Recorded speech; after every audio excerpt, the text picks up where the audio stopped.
I don't regard Donald Trump as anything like a positive influence on this. He stood next to a person that's accused of genocide on extremely strong evidence and called him by his first name. He's not an independent. Yeah, but how do you preside over a ceasefire without speaking to the people who are at war with each other? But the point is, it's the lack no. of The point is, how do you negotiate a ceasefire without speaking to the people who are at war? Oh, you've got to speak to both of them.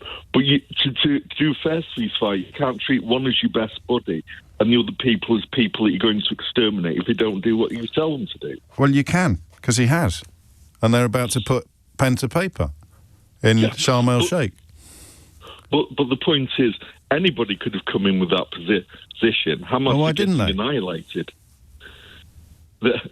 What are they going to do? Listen, nobody holds Donald Trump in lower regard than I do, but respectfully, you sound ridiculous. This is the closest. This is the closest the world has come to peace since October the 7th. I think by any viable or fair account. You've got the far-right members of the Israeli cabinet are furious to the point of not planning to support it. It possibly leaves Benjamin Netanyahu in the political wilderness. He could be in an Israeli courtroom by the end of the year. And you're trying to find reasons to criticise Donald Trump for literally dealing with the people he had to deal with to get any ceasefire over the line. How on earth are you going to tell Benjamin Netanyahu that he's run out of road if you're not having warm relations with him? I certainly wouldn't have been addressing him on first terms basis. And I've been so your problem with this process is the fact that he called Netanyahu by his first name? Problem with this... John, that's just nuts, mate. Just listen to yourself.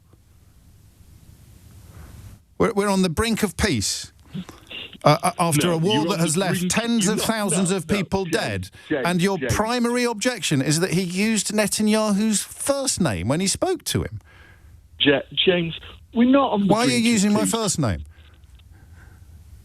I think it's because the issue in this case... This is a ridiculous conversation. I mean, Liz, have I missed the point or something? Are you making a more substantive argument beyond the fact that he used his first name? Yeah, the more substantive argument is that Trump is not an independent peacemaker. He's not got the two sides together and negotiated the solution. Well, I'm afraid he has. Listen, I mean, I can't say it often enough. Nobody holds him in lower regard than I do. I think he's a morally depraved individual, and I think his motivation here is almost certainly narcissism and egotism.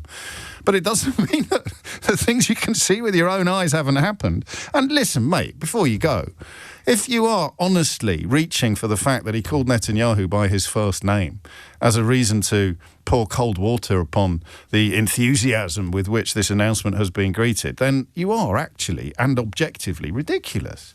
I say that with love. I say that with love and kindness, but it is one of the daftest responses to a question I've asked on this radio station that I've ever heard in 20 years. No, the issue is that the Hamas has had to surrender because they were threatened with being massacred if they didn't.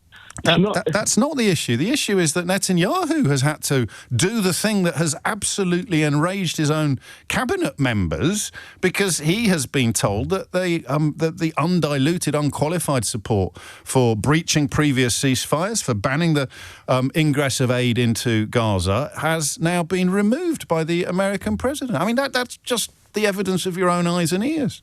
The announcement that Hamas will be annihilated if they don't sign up to the deal, that's been true since October the 7th. The process of annihilation is 2 years old. It's left nearly 70,000 people dead, just shy of 20,000 children. The idea that it could suddenly get worse is ridiculous. It would just carry on as normal unless Israel stopped. And it looks like that he's boxed them, or they have been boxed into a position where it has stopped. Two things can be true at the same time. Donald Trump can be a truly despicable person, and he can also, as Chris writes, achieve something worthwhile in his life, even if he's done it for all the wrong reasons. Picking upon the fact that he called Netanyahu by his first name, anyway, forgive me, I do. I mean, if it wasn't such a serious matter, I'd be laughing my head off.